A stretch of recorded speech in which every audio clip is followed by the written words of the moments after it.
Hi friends, welcome to குட்டி குட்டி information. என்ன வாழ்க்கடா இது! எல்லாருக்கும் சந்தோஷத்தை கொடுக்குற கடவுள் எனக்கு மட்டும் எதுக்கு இவ்வளோ கஷ்டத்தை கொடுக்குறான்? எல்லாருக்கும் பிடிச்சவங்க எல்லாரும் கூட இருக்காங்க, ஆனால் எனக்கு மட்டும் யாரும் இல்லையே.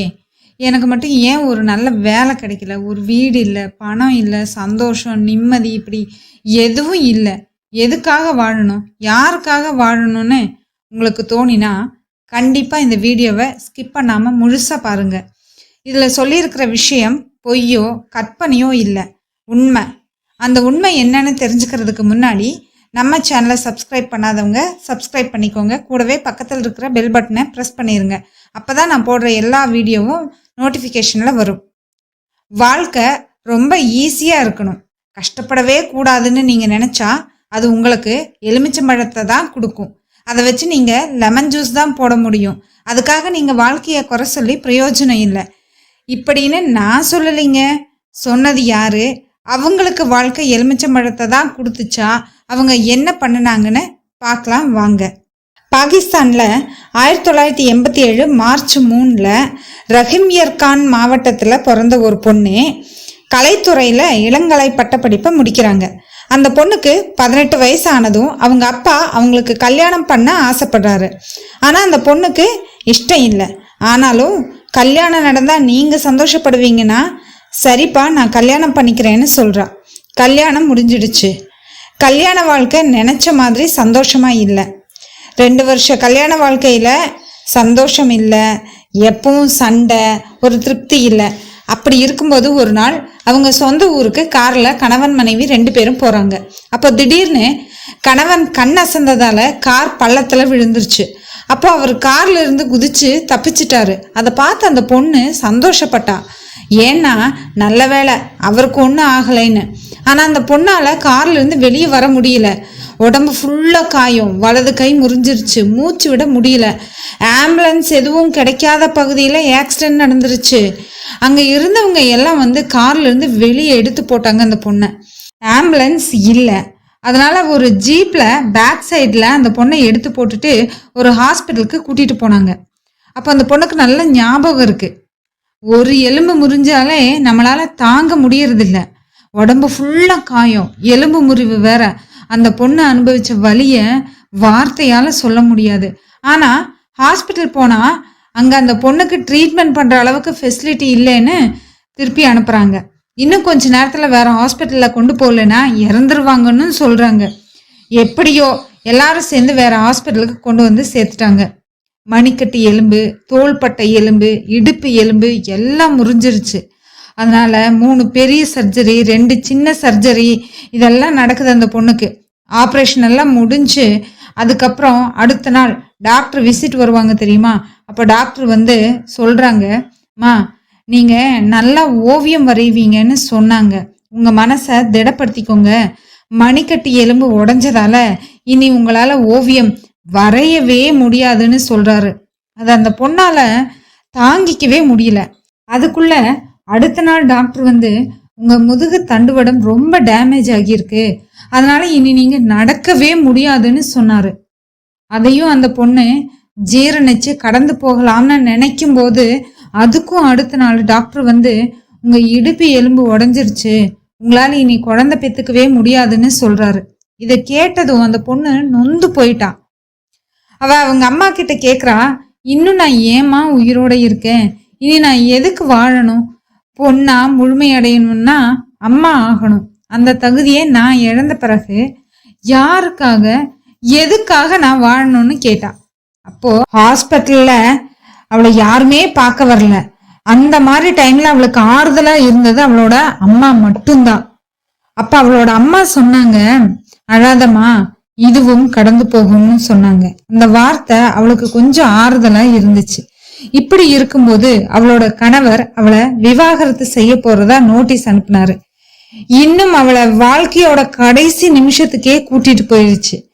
இப்ப அவளோட அம்மா சொன்னாங்க, நீ கவலைப்படாத, இவ்வளோ கஷ்டத்தையும் கொடுத்த கடவுள் உன்னை இன்னும் உயிரோட வச்சிருக்காருன்னா அதுக்கு கண்டிப்பா ஒரு காரணம் இருக்கும்.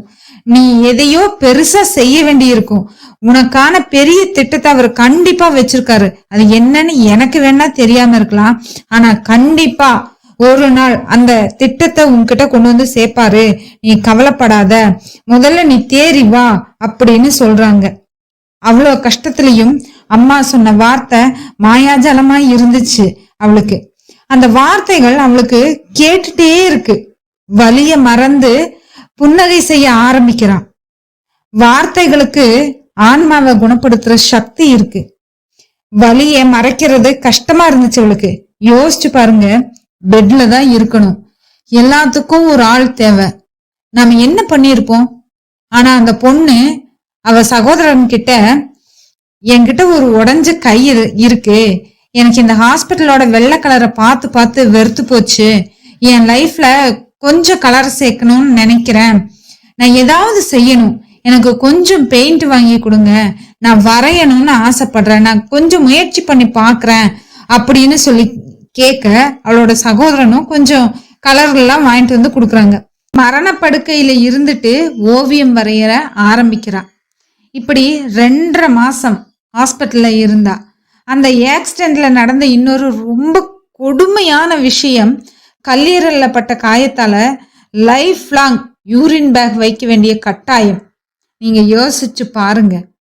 2.5 மாசத்துக்கு அப்புறம் டிஸ்சார்ஜ் ஆகி வீட்டுக்கு போறாங்க. அங்கேயும் பெட்ல தான். உடம்புல நிறைய புண்கள் இருந்ததால நேரா மட்டும்தான் படுக்கணும். அதுவும் எவ்வளவு நாள் தெரியுமா? 2 வருஷம் ஒரே ரூம்ல இருந்த ஜன்னல் வழியா பறவைகளையும் அதுங்களோட சத்தத்தையும் கேட்டுதான் அவ அவளை ஆறுதல் படுத்திக்கிறா.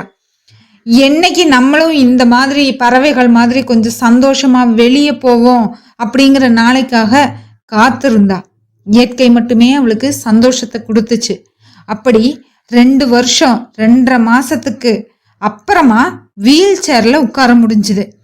அன்னைக்கு அவளுக்கு மறுபிறவை கிடைச்ச மாதிரி இருந்துச்சு.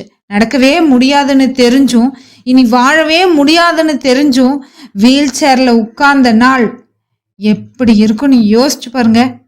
அவ கண்ணாடி முன்னாடி அவகிட்ட அவளே பேசிக்கிறா. ஒரு அதிசயம் நடந்து என்ன நடக்க வைக்கும்னு காத்துட்டு இருக்க முடியாது.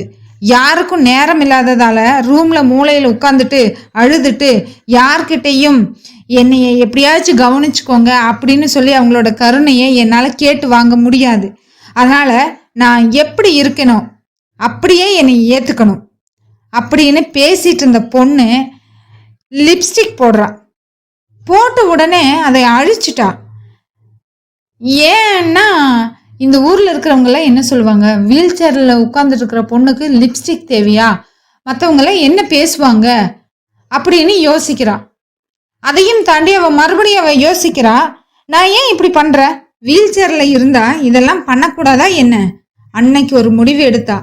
யாருக்கும் நான் சரியான ஆள் இல்லை, இந்த நிமிஷத்தை நான் எனக்கு சரியா யூஸ் பண்ணிக்க போறேன், நான் ஏதாவது செய்யணும், ஜெயிக்கணும், அதுக்கு என்கிட்ட என்ன தடையா இருக்குன்னு யோசிச்சு ஒரு லிஸ்ட் போடுறான். அதுல 3 விதமான பயத்தை அவ முதல்ல எழுதி வைக்கிறான். முதல் பயம், அவளோட கணவர் அவகிட்ட விவாகரத்து கேட்டது. 2வது பயம், அவ அம்மா ஆக முடியாது அப்படிங்கிறது. 3வது பயம், அவ மற்றவங்களை சந்திக்க தயங்குறா. காரணம், யாரோட அனுதாபமும் அவளுக்கு தேவையில்லைன்னு நினைக்கிறா. அந்த பயத்தை எல்லாம் எழுதி வச்சுக்கிட்ட அவ அதை சரி செய்யணும்னு யோசிச்சா. விவாகரத்து பயமா இருந்துச்சு. அவர் என்னை விட்டு போகக்கூடாது, எப்படியாவது அவர் கூட இருக்கணும்னு தோணுச்சு. ஆனா இப்போ என்ன வேண்டான்னு சொல்றவரை நான் எதுக்கு இழுத்து பிடிக்கணும்? விவாகரத்து கொடுத்து அவளே விடுதலையாக்கிட்டா. இன்னும் ஸ்ட்ராங் ஆயிட்டா. அவருக்கு கல்யாணம்னு நியூஸ் கிடைச்சதும் அவருக்கு மெசேஜ் பண்றா. என்னன்னு சொல்லி, உங்களோட மேரேஜ் லைஃப்க்கு என்னோட வாழ்த்துக்கள் அப்படின்னு சொல்லி மெசேஜ் அனுப்புறா.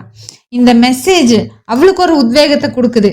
அவளே இன்னும் ஃப்ரீ ஆக்கிக்கிட்டா. ஆனா நாம என்ன பண்ணுவோம், வேண்டான்னு ஒதுக்கினாலும் வேணும்னு நம்ம லைஃபையே தொலைப்போமே தவிர வேண்டானா விலகிடுவோன்னு நினைக்க மாட்டோம். அடுத்த பயம், தாயாக முடியாது.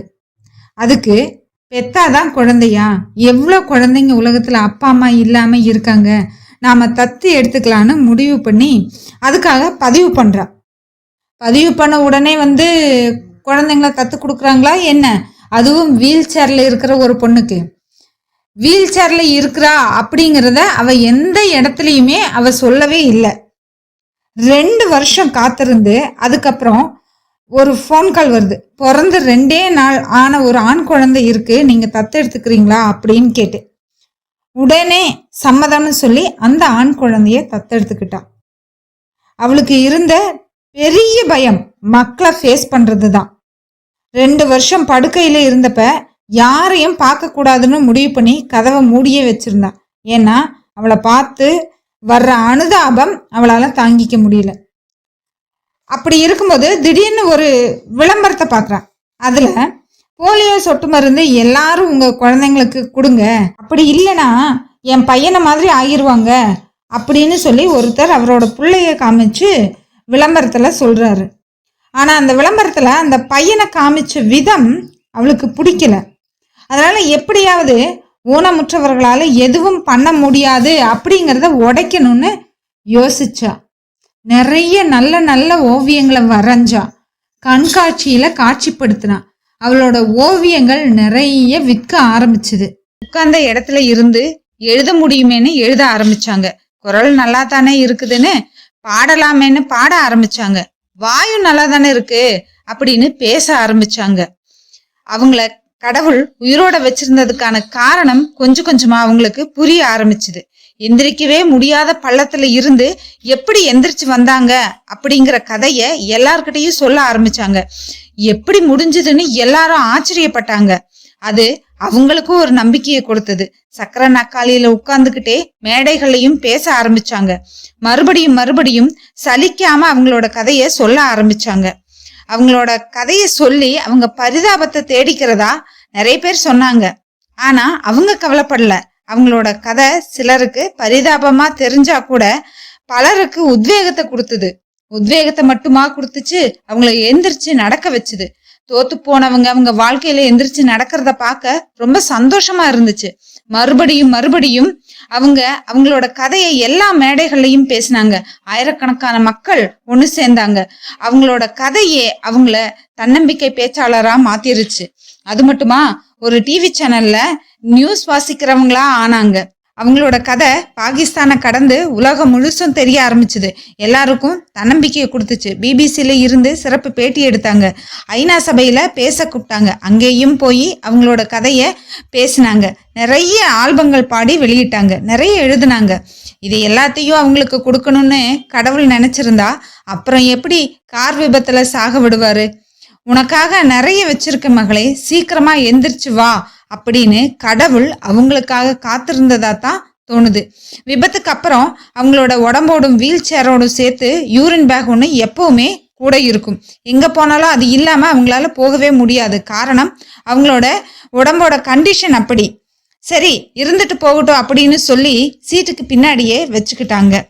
என்னைக்குமே அது சீட்டுக்கு பின்னாடி தான் இருக்கும். ஒரு நாளும் அவங்கள தாண்டி அவங்கள முந்தவே முடியாது. இவ்வளோ நேரம் நாம கதையா பார்த்தது பாகிஸ்தானின் இரும்பு பெண் முனிஃபா மசாரியோட வாழ்க்கை தான். அவங்க சொல்றாங்க, எனக்கான இறப்பு என்னைக்காவது ஒரு நாள் இருக்கும், இருந்துட்டு போகட்டும். அதுக்கு முன்னாடி தன்னம்பிக்கையை இழந்து நானே ஏன் சாகணும்? தோத்து போனதா நினைச்சிட்டாலே நான் செத்துட்டதா அர்த்தம். நான் சாக விரும்பல, நீங்களும் சாகாதீங்க. தோத்து போகும்போதெல்லாம் இந்த இஸ்லாமிய இரும்பு பெண் முனிஃபா மசாரியே நினைச்சுக்கோங்க. வெற்றியின் கதவு உங்களின் விழி கூர்மை கண்டு தானாய் திறக்கும். Thank you friends.